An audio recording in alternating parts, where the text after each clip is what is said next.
Good afternoon. It's Sunday, April 30th.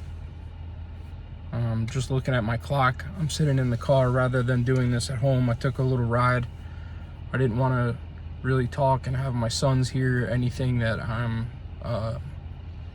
looking to talk about. And I look at the clock, totally unexpected. And it's 2:15 p.m. So just another sign that what I'm doing, it's not only needed, but there's support that's there that I may physically not see anymore. In a physical presence, but that support is consistently there.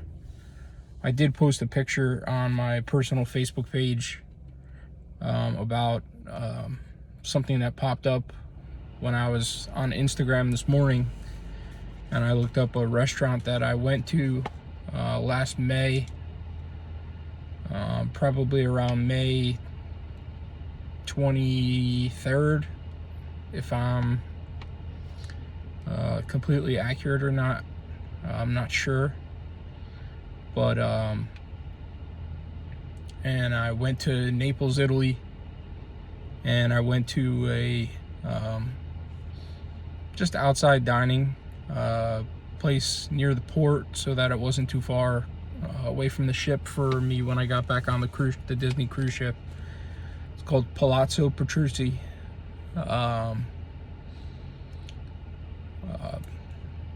Naples is where my family is from in Italy, so it's a visual I'll never unsee. But things haven't been as smooth as I had hoped they had been, or hoped they would be, over the last 24, 48, 72 hours.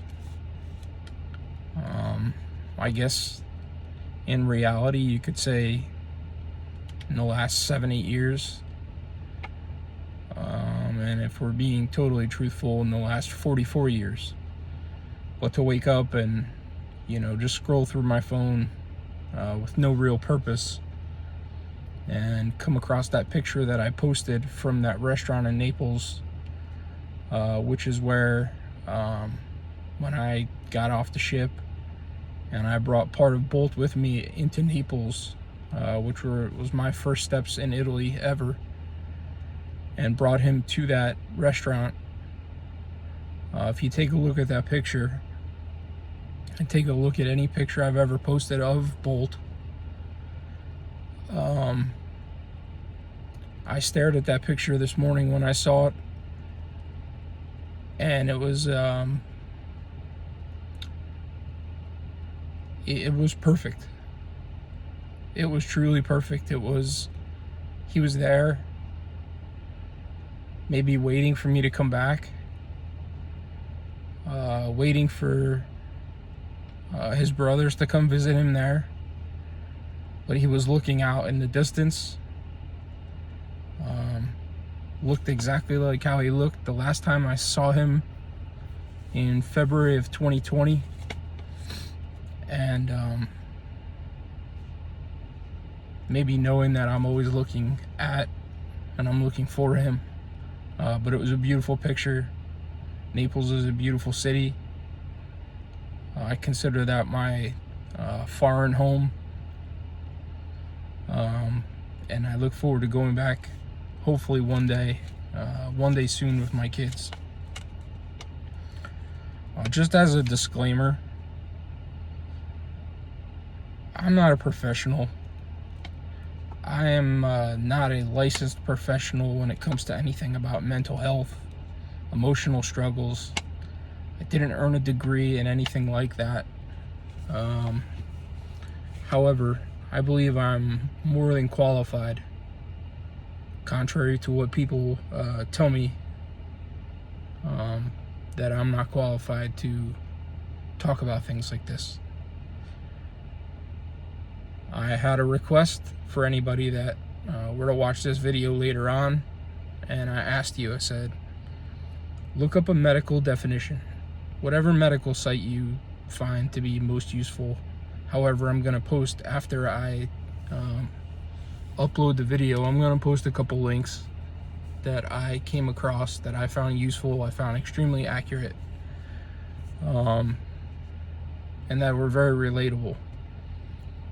But I think it's important for anybody that watches this, anybody that knows me, anybody that is a part of my life currently, anybody that comes into my life anytime soon, I think it's important that I do different than what I've done in the past 43 years.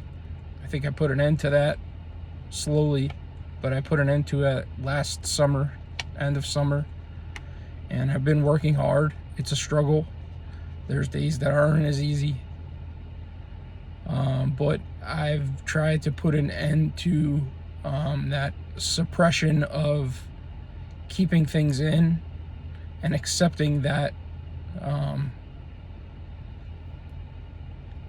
I have a struggle. I have an emotional struggle. I'm not hiding from it anymore. I think that's the worst thing I could do. I think that's the worst thing anybody could do. But I think part of the process is recognizing it to begin with. I think that goes along with anybody that has some sort of substance addiction. And that's just an example. You're not going to get them to go to a rehab or a therapy facility if they don't think they have the problem. As much as we on the outside see their problem and see what it's doing to them, and we want them or beg them and want them to seek the help, they have to want it for themselves. And as many times as it's been brought to my attention in the 43 years leading up to last summer that speaking to somebody may help, I don't do a lot of things that I don't fully believe in doing. That's just me. If you want to call me stubborn, that's fine. I don't trust much of anything. And it takes me to say, okay, I'm willing to put all of me into this. Not just for me, it's for my sons. But I think on a larger scale, at least it's my hope that, you know, like, if you've known me for however many years, if you've known me since we were little kids, or if you've only known me since a teenager, if you've known me in the last 20 years, or just got to know me in the last couple years. When I say got to know me, I should have been clear if we've met during that time, because the get to know me part, I guess, is part of what I haven't allowed many people to do, if anyone, to be honest with you, and that's the truth. But it took me to recognize the problem, and it took me to make the steps, the phone calls, the drive to appointments, the commitment to continue to go, to read, to educate myself, and most importantly, to listen to what's being told to me. If I had all the answers, I wouldn't have needed to go anywhere to be made aware of what really is going on, why it's going on, where does this stem from, and how can I get better. So I do give myself a lot of credit. I do give some credit to people that, you know, continue to be supportive as I was defiant in wanting to take this step for however many years. But I ultimately give myself the credit for going about doing it. And it really isn't easy.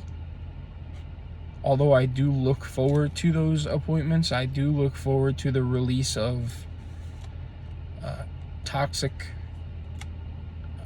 emotions that I've held in for so long, that I still hold in. It's not a quick process. I still hold them in. But I'm learning slowly each day. Sometimes there's hiccups, and there's sometimes where I take a couple steps back. But my commitment hasn't deterred. I don't see it deterring. At least I pray for my sons that it doesn't deter and go back to where I've been. I will say, for the first time, prior to admitting that there was help that was needed, I tried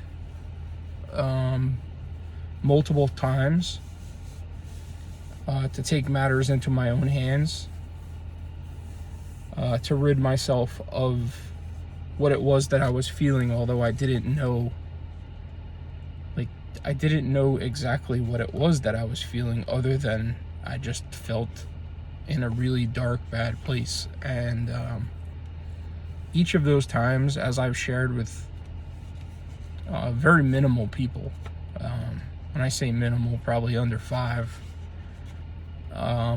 each of those times when I had enough, and I wanted to rid myself of those problems and just escape and just get away, thinking like that was going to be better. And I'd open my eyes, and I was so angry. I was so disappointed that when I opened my eyes, I was still looking at the same shit that I saw before I closed my eyes.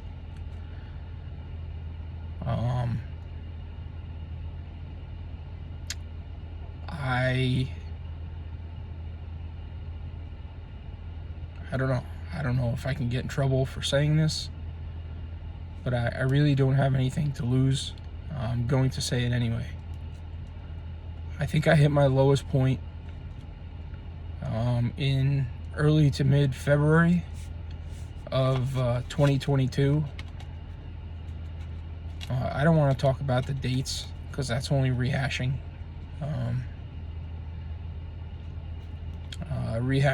It's rehashing the triggers, and but I'll tell you that in mid-February of 2022, I had booked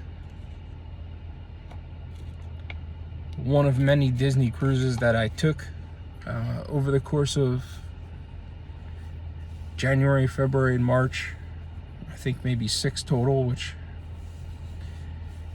no pun intended, but I'm still paying the price for it now, financially, but that doesn't matter to me. And I booked that cruise so that on February the 15th, I could make sure that I was at Disney's Island. And I got off the boat, the ship, whatever you want to call it, around 10:30 in the morning. Like I did the other 20-something times when I've gone to Castaway. I've had my book bag. I've had, my corksicle cup, which was dribbling down my chins those days too. But I had that cup with me. I had my medications. I had a speaker. I had my phone. I had a picture that was in the side pocket of my book bag. And I got on the island early enough to find my spot where, I like to lay, full exposure to the sun, no trees. Seems like a hidden spot because anytime I go, nobody's never in that area. But from that spot, I have a direct view straight ahead of me of the ship docked in port. And to the right of me, I have literally just steps away, I have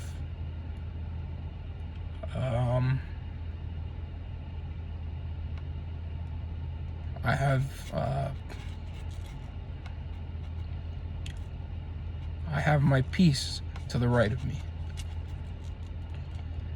And when I left my room that day, I made sure I put the do not disturb sign on when I walked out, because I didn't want the cleaners, the housekeeping people, to go into the room. Because if they had, and if they could read English and read a note that was left intentionally, a note that was a couple weeks in the making, but a note that was left on the desk,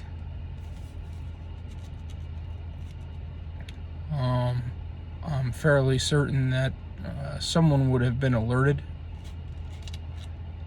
and my plan and hope for that day would not have had the possibility of even attempting to happen. Needless to say, it didn't happen. At 4:03 that day, like on every day, my alarm went off on my phone. That's what woke me up.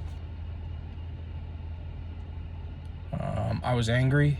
I was disappointed, because that wasn't the goal that I wanted for the end of that day. I wanted the opposite. When the opposite didn't happen, I took that few step walk down Pelican Point to pier on Castaway, and I stood there. I talked to who I had to talk to, and I promised I would be better. And although disappointed and feel like I let myself down, at the same time I was grateful that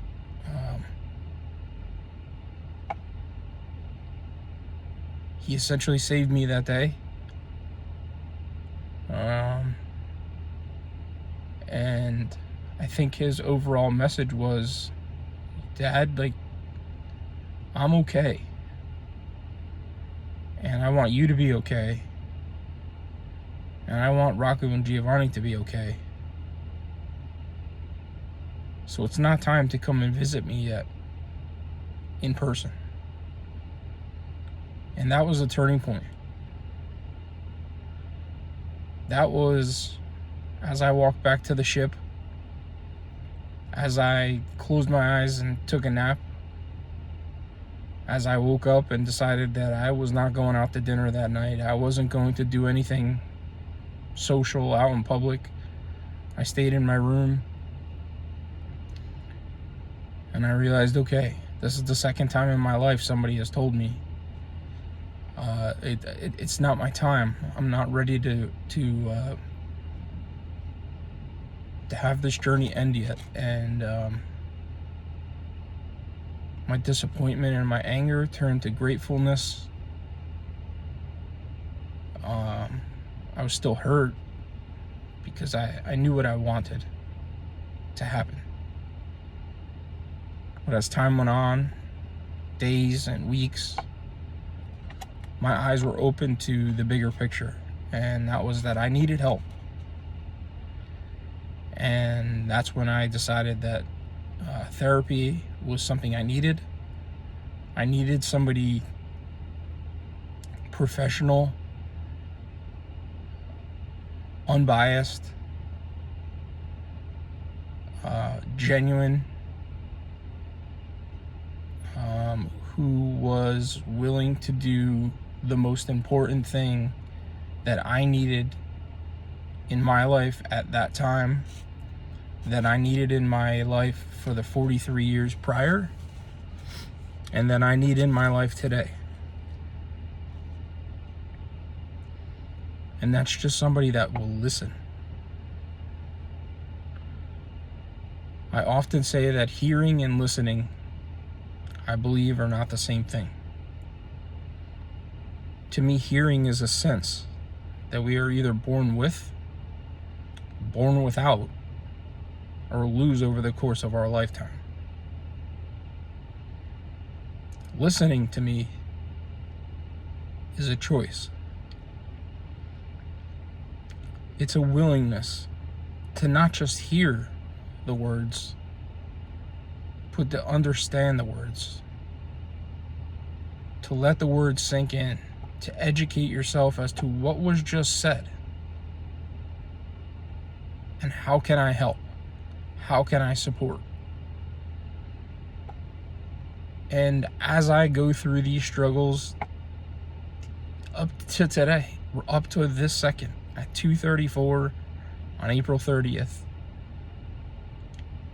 I want to listen. I want to help. I want to support others as I'm on the mission to find that for myself too. So I asked you all, before you watched my video, to look up a medical definition of what emotional trauma is. I'm not going to sit here and give you my interpretation of emotional trauma.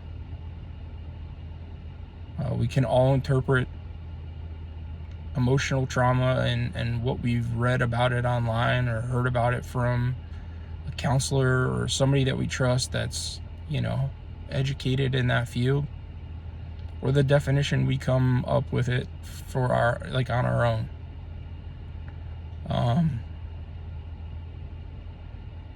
But after learning enough about it over the last,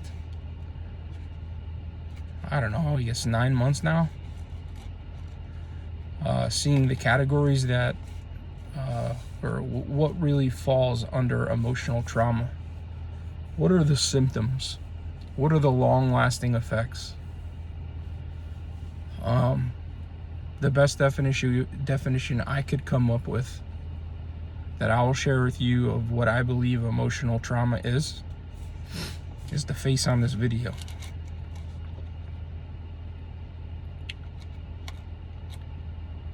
There are multiple diagnoses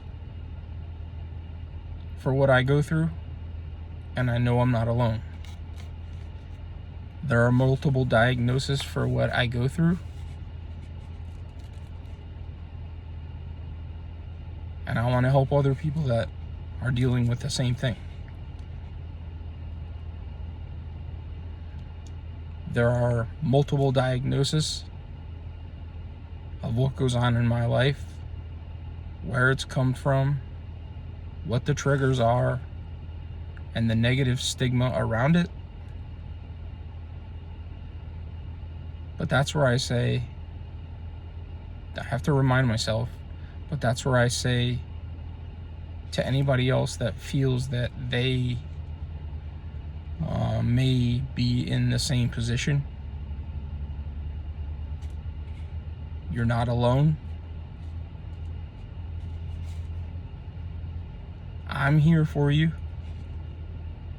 And if it's not me, seek help. Seek help. It is not a sign of weakness whatsoever. It's actually a strength that you could recognize it. That you're willing to be better. That you're willing to be better, not just for you, but if you have kids, if you have siblings, if you have any sort of family that, you love and care about, and if you have friends, you want to be better for them too. And while you're being better, you'd hope that they're educating themselves on how they can help you be better too. It's really unfortunate, but it's my reality. I don't feel that I have that.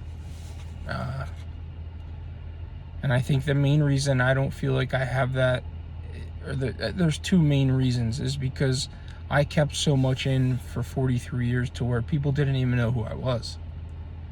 People that I talked to today that knew me for however long, like they didn't even know who I was. And that's my doing. I did that. I hid. I was ashamed. I was embarrassed. I was lost. I felt alone. I never felt like I would be understood if I talked about any of the things that I talk about now. And that's the worst thing that somebody could feel is isolated. And to still feel isolated, to still feel shut down, to still feel ignored, to still feel pushed aside by people that are close to me. I'm not going to name names. Some are family.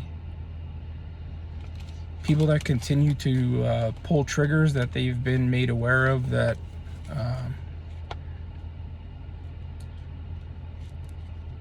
are triggers that are only opening new wounds and widening already existing ones.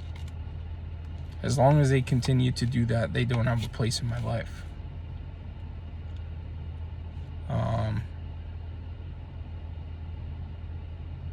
I was told yesterday by someone who I've known for over 20 years.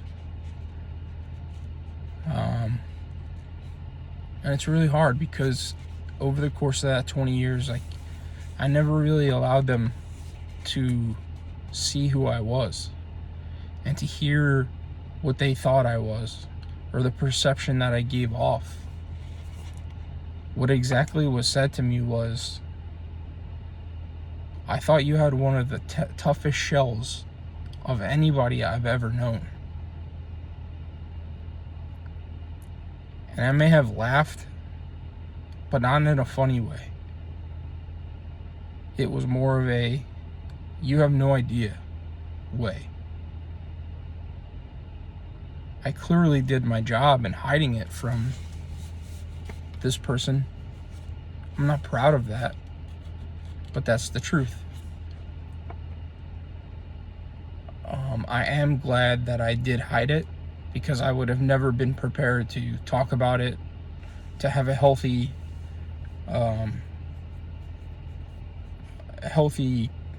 conversation about it with them or with anybody, to be honest with you. But when that was said to me yesterday, I thought, I did my job. I did my job. I hid it. But what did I do as I hid it? I just kept it suppressed somewhere deeper inside of me. And that's really where the damage has been done. While damage is still done to this day, to an extent, by people who think they know better than that they know me better than I know me, or that they don't want to put forth the effort. They don't have the desire to listen, to educate themselves, who perceive that every time that I express my feelings as me being critical of them, those people don't have a place in my life. And unfortunately, some of those people are close family. Some of those people are people that I've given a lot of my time, a lot of my effort, a lot of my heart to, a lot of sacrifices away from my kids so I could spend time with them, for it to turn into my expression of feelings rather than being listened to and understood and supported and educating themselves on it, and in turn being a better friend, a better supporter. I'm just met with deflection. I'm met with ignoring. I'm met with ignorance, selfishness, and the constant rallying cry, victim cry, whatever you want to call it, of all you're doing is criticizing me. If that's the interpretation you choose to have of me expressing my feelings, the only thing I will say to you is, okay. Okay. I'm not here to sway you. I'm not here to make you believe what I want you to believe. I'm not telling anybody that they need to, have the same thought process as me. But what I am telling everyone is that the boundaries have been set. Those boundaries are my boundaries. I use analogies a lot. I use colorful words along with analogies to try to paint a picture that sometimes a text, an email, or even an in-person communication doesn't get across best. I'm trying to paint a picture using my feelings on a canvas, handing it over to who I want to express my feelings to. And if I paint a tree in the middle of a forest and there's one tree dead, but it's the tallest tree there, bare as all hell, surrounded by hundreds of other trees that are full, that are green, that have fall foliage on them, that are lively and thriving, and you can't recognize that bare, dead, hurting, lifeless tree that I pointed out to you, drove you to,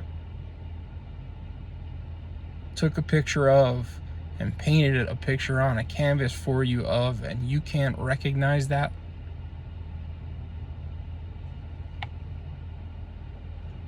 I don't know what to tell you.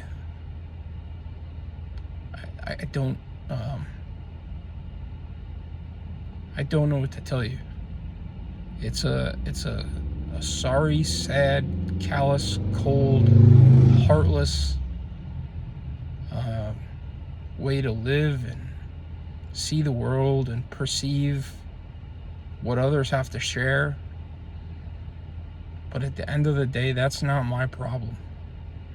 It really isn't. As hurtful as it could be, that's not my problem.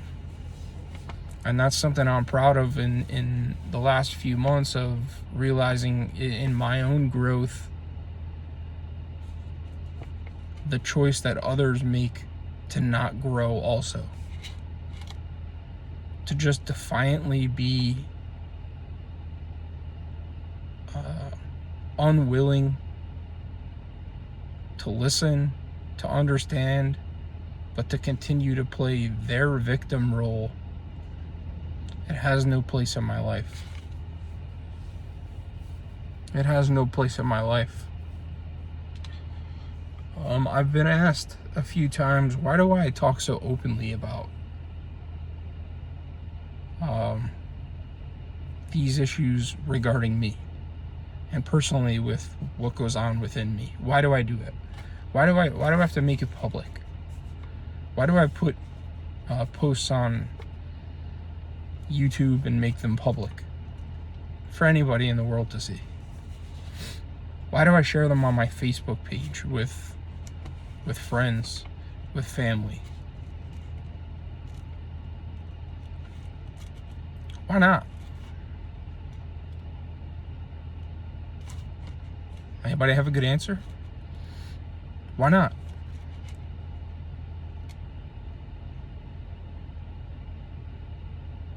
Some of you have only known me as Rocco and Giovanni's dad.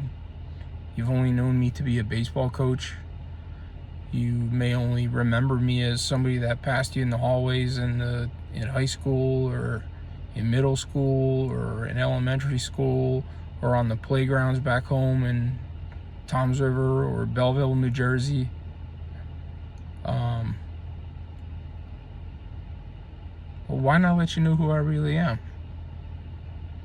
Let you know what really lies behind this Carolina blue t-shirt.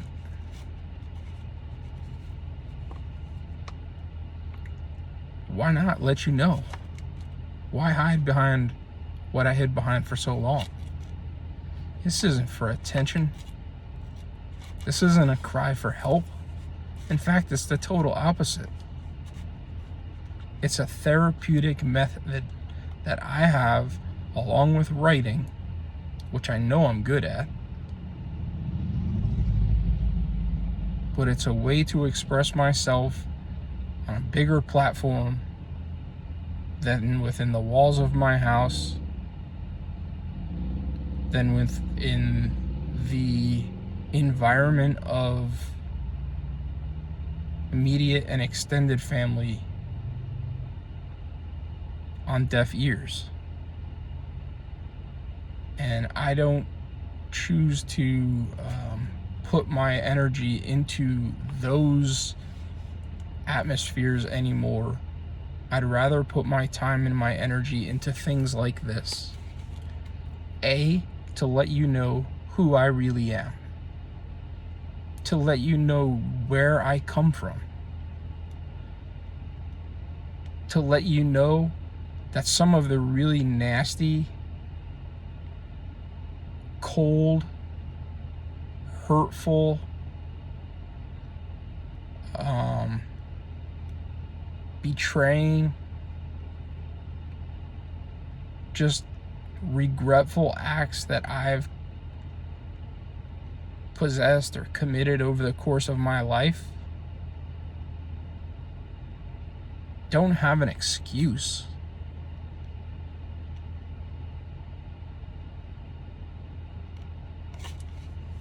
But under that surface that you just see at the very top, I'm trying to let you in to let you know what lies beneath that immediate surface that you see. Because all I've ever allowed is for people to see just that top layer. That walk onto the baseball field of, I'm better than you. From that, people got that I was arrogant. Well, I understand how that can be viewed. But what that walk onto the baseball field really was I was escaping what was on the other side of the white lines, but also letting every single person that was on that field know I belonged. And I truly believed I was better than you at what we were doing at that time.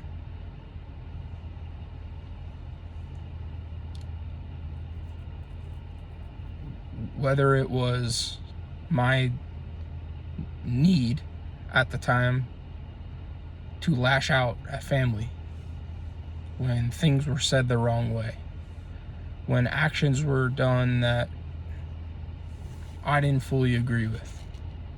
So what did I do? I'd respond with a sarcastic, weaponized, verbal attack that in the moment made me feel better. I've never used my hands or a physical weapon in any type of battle I've been in. It's always been my mouth. It's always been my words. And that's because I used to feed off of, get off on, had the need to get even, and then take it a step further to put you in a place I thought you believe, or I believed you deserved to be. And that's truly an unhealthy way to live. And that's something that I'm learning.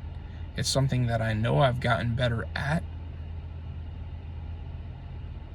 But those examples of who I try to portray myself as said to me yesterday by that same person who mentioned something about the toughest shell that they thought I had, that's not really me. That's not saying I'm not going to stick up for myself. I'm not going to stick up for my sons. I'm not going to stick up for my brother or my sister or my nephew. That will continue. It's continued recently. If you want to come and hurt me, that's one thing. And, I have the ability to either engage with you, get even with you, or say okay and leave you hanging and let you know that you're not really worth it. I have a hard time. I haven't learned. I don't know that I really ever will. How to handle when somebody hurts the people that I care about the most. Starting with my sons, with my sister, and with my brother. And we just had a recent incident of this in my family within the last month, of where rather than flip out and do something that I probably would have done years ago, I simply said what I had to say to who I had to say it to, that made a hurtful comment to one of my siblings. And that's a stand I'm going to continue to make without making myself look like a fool, an asshole, or stooping to the level of where I believe these people come from. And that's the boundaries that I was talking about that are now being put in place. Unlike Trump's wall, my boundaries aren't going to be halfway built. My boundaries don't need funding. But my boundaries do need genuine, emotional care, love, support by the people that I keep closest to me. And that, I will tell you, I need. If you can't be that, just stay away. Stay away. I don't need that. I'm becoming a lot better at recognizing who belongs and who doesn't belong in my life. As harsh as that sounds. Nobody is immune. No matter what your relationship is to me, if I find you to be toxic to my well-being, you don't have a place in my life. And if it means I'm left with 2 or 3 or 4 people, then I'm going to embrace those 2 or 3 or 4 people and allow them to love and care about me the way that I need. That's not selfish, but the way that I need to be cared for, loved, and supported. The empty promises of support that are just words, where actions don't follow it,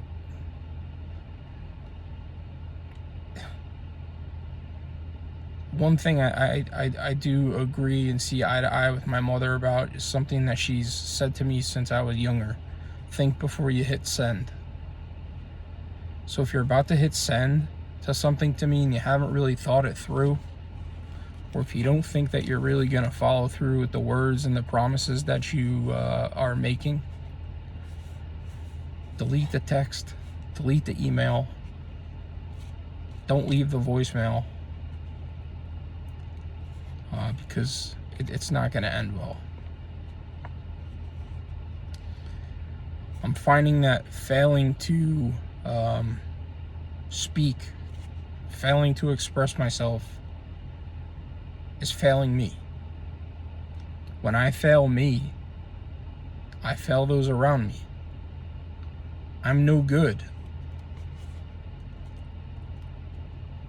if I'm not in a healthy place for my sons, most importantly, and for what I'm teaching them when it comes to being their own advocate, to being great fathers themselves, to be better husbands than I was, just to be better people. But if I don't continue to speak, express myself, and let these things out, I'm failing myself. And the repercussion is that I fail those around me. And that's the last thing that I want to do. There's a lot of guilt I have. There's a lot of guilt I live with. Some people may think that some aren't justified. But I'm still of the belief that some of those are justified. Some have to do with medical things that I feel very guilty about.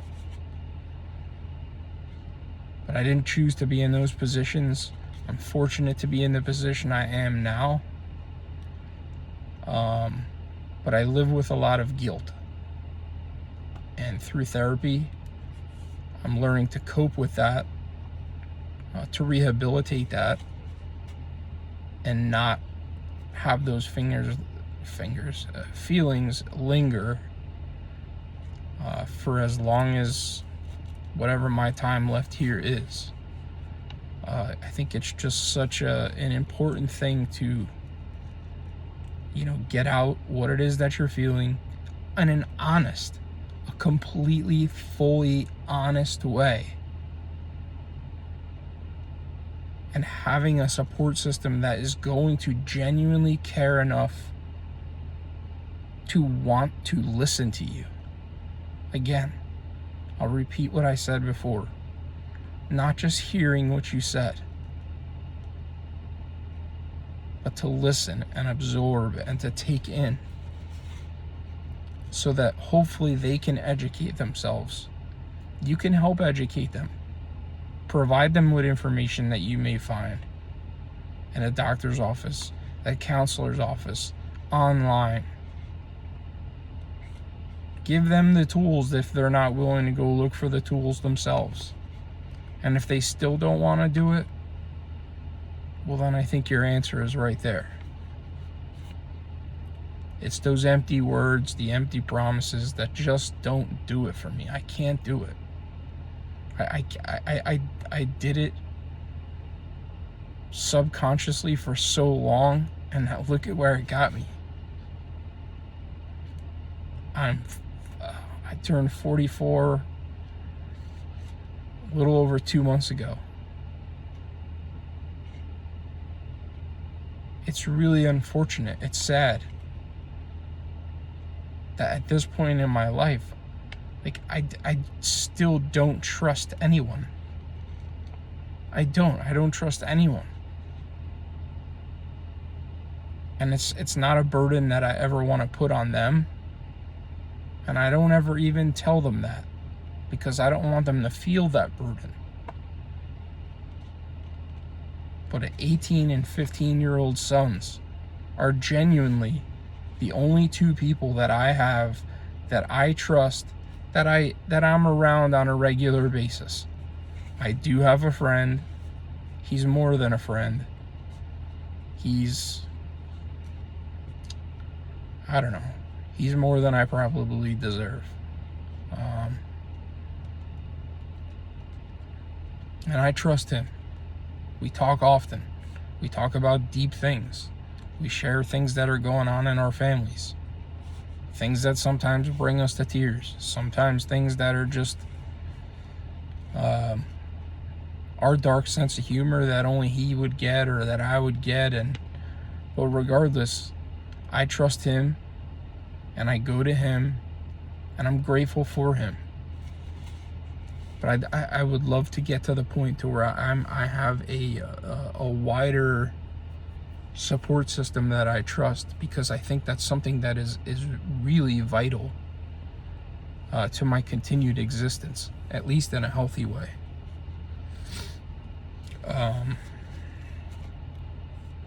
The symptoms, what comes with emotional trauma, I didn't even know. I truly didn't even know what emotional trauma was until within the last year. All I ever thought when I heard the word trauma was somebody got a concussion, or somebody has a really bad wound, and they have to be rushed to the hospital. That's what that's what I thought trauma was. I didn't even know about it, emotional trauma. Of course, I knew, you lose someone, and even that. I have a family that I've been connected to for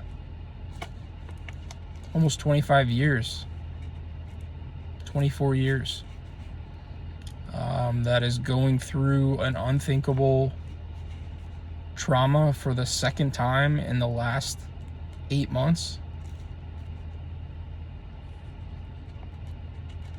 I remain friends with two of the family members, two of the kids, one of which was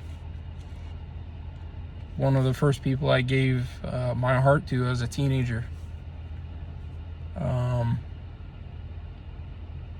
And her younger brother, who, back then, obviously he was younger, but we've stayed in touch. We talk as if we've never missed a beat, and to think about what they're going through is just unthinkable.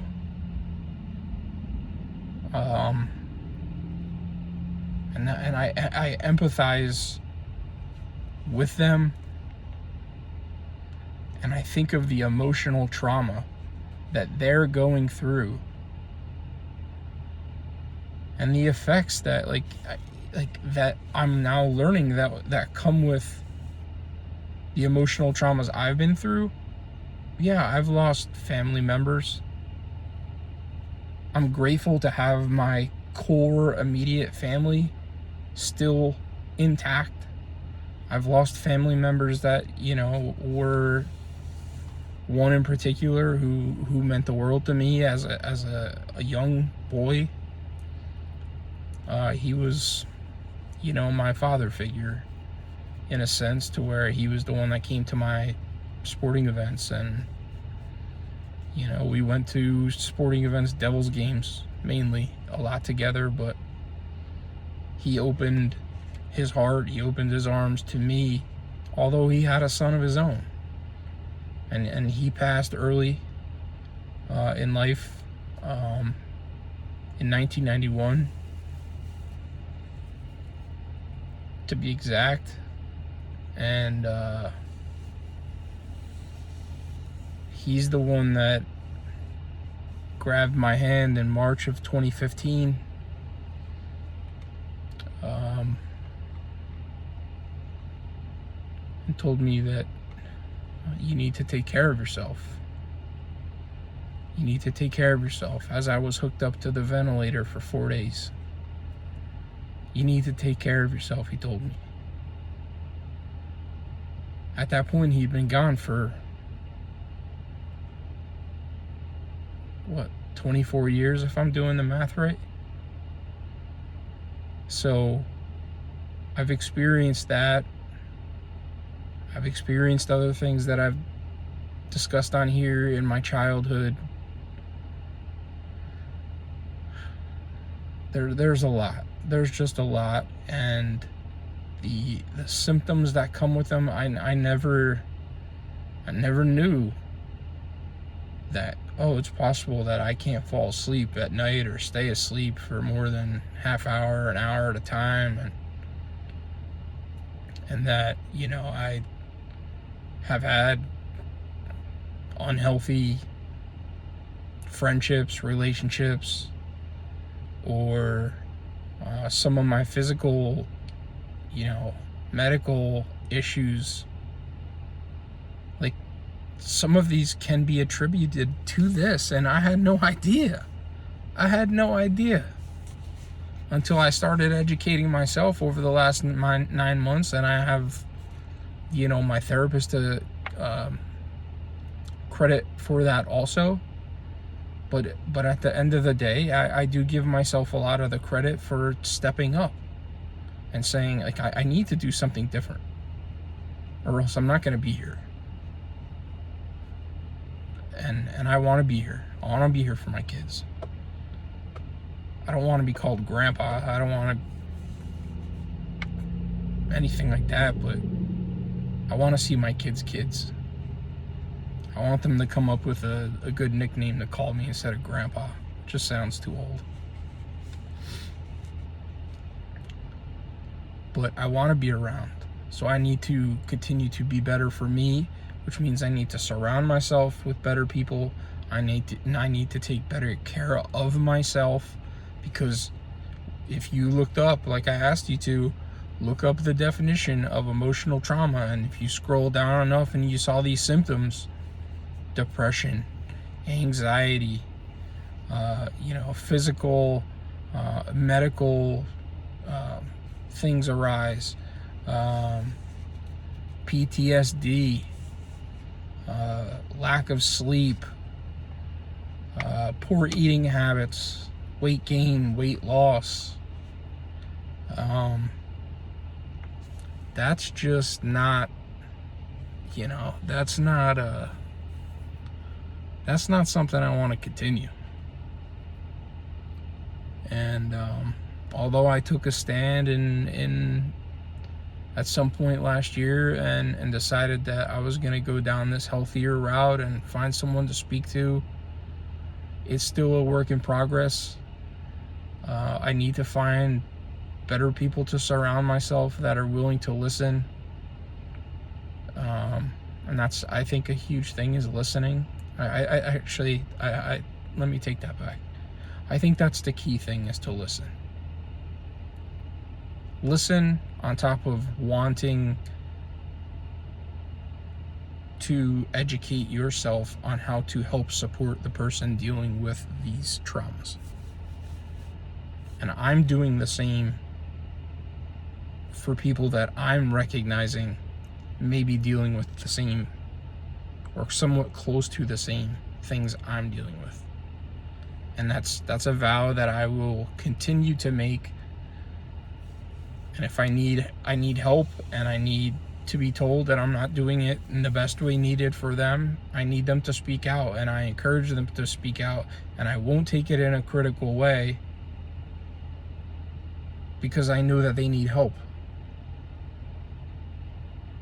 Every time you express your feelings, and they may not be the most positive feelings that you are expressing to somebody, does not mean you're criticizing them. It doesn't mean you're criticizing them. You're pointing out something that needs improvement. But I think it's a reflection of them. Not you, but them. If they perceive that every time you express your feelings of where you think improvement is needed and where they are lacking, and they view it as criticism every single time over the course of a long stretch of time, that's a reflection of them, and there's a highly likely chance that they're just not going to change. And that's when you're faced with the decision of, do I cut them out? Do I allow this? Do I push the education on them? Well, that goes back to the addict. If they don't want to do it, they're probably not going to do it.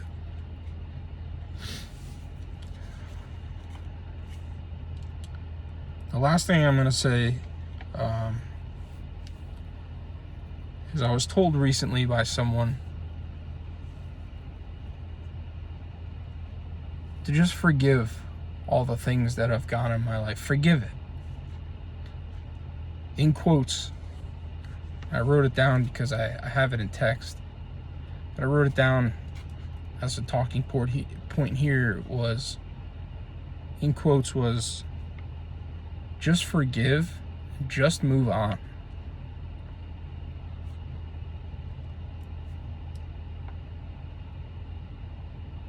If it was only that simple. First of all, you want me to forgive. What am I forgiving if you haven't taken accountability for your actions? Just because you justified your actions, or you said that you said them out of anger at a certain point, I don't forgive that. That's not responsible accountability or genuine accountability. And move on?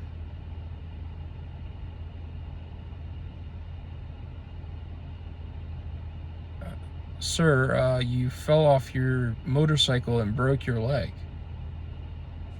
Forgive that man that just hit you with his car and get on your way. I don't think somebody tells a guy that just got hit on his motorcycle that.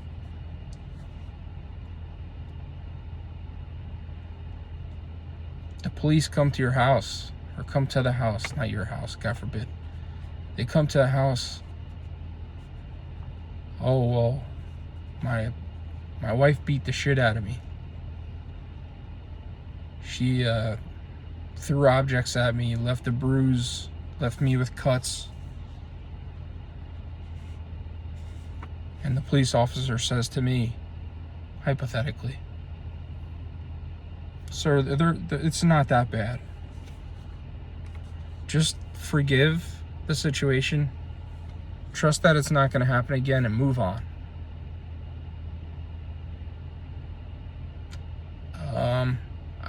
I don't understand that. I don't understand that concept. And the main reason is because other than this scar that I live with daily, without it, I wouldn't be here. But other than this scar, there aren't any physical wounds that somebody can dissect my body and say, oh yeah, I see some signs of trauma somewhere on his body. You don't. It's not an open invite to dissect me, but I can assure you, because like I said earlier, I've kept a lot of these wounds hidden. That was to protect myself from the humility I thought I was going to face, the vulnerability that I wasn't prepared to handle, and just the embarrassment overall. My point is, trauma is not always visible. But when trauma is expressed, and if you love me, if you love the person that's expressing their traumas with you, and you choose to ignore because you don't see the wounds, or you didn't do anything to understand their trauma,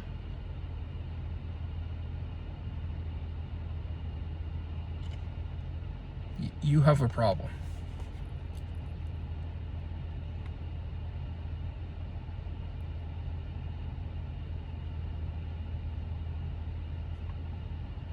I'll use that in capital letters.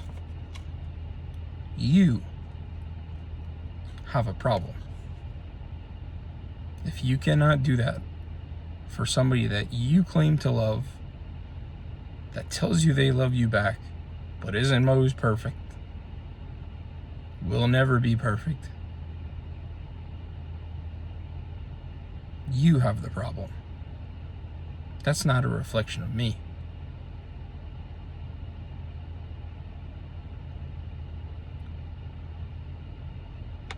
I'm going to post a quote after I post the video. And it's something that I've posted before. It's something that came from a Bruce Springsteen documentary when he was talking about introducing a song called Tucson Train. Read it. Read the quote. I will tell you that, like a lot of things that he has written, sung, talked about in interviews, even this morning, on Howard Stern, the BBC, Rolling Stone, on E Street Radio. There's so many things that I could connect with him.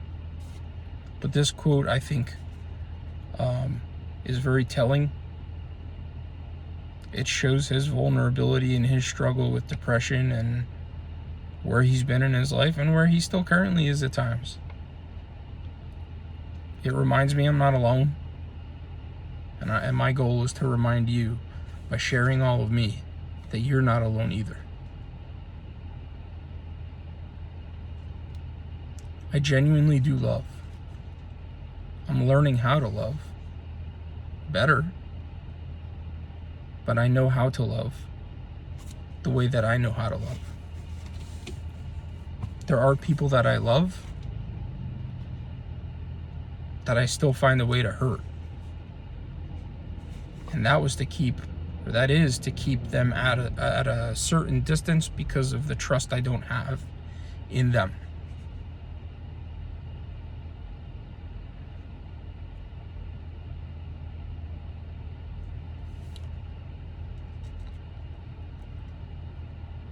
It's 3:20.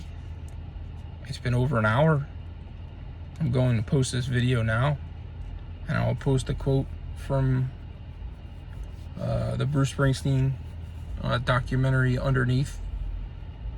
Comments under the video, private messages that you may want to send that you don't want made public, that's fine. All I ask is that you be respectful of my feelings. Be respectful of anybody else that comments. If you choose to be a sarcastic asshole, insensitive in any way towards anyone, I'm going to put a stop to it. You will be removed from the page because, as I said, you have no place in my life. Nobody has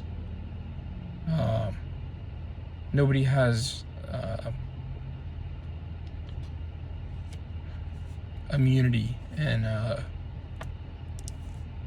in being any more toxic in my life than what is already existing. So if you do take the time to watch this over an hour post that will be up on Facebook as soon as I can upload it to YouTube, then I appreciate it. And any messages, questions are appreciated as always. Okay, so I hope you all have a good rest of your weekend. And as always, I'm here. I love you.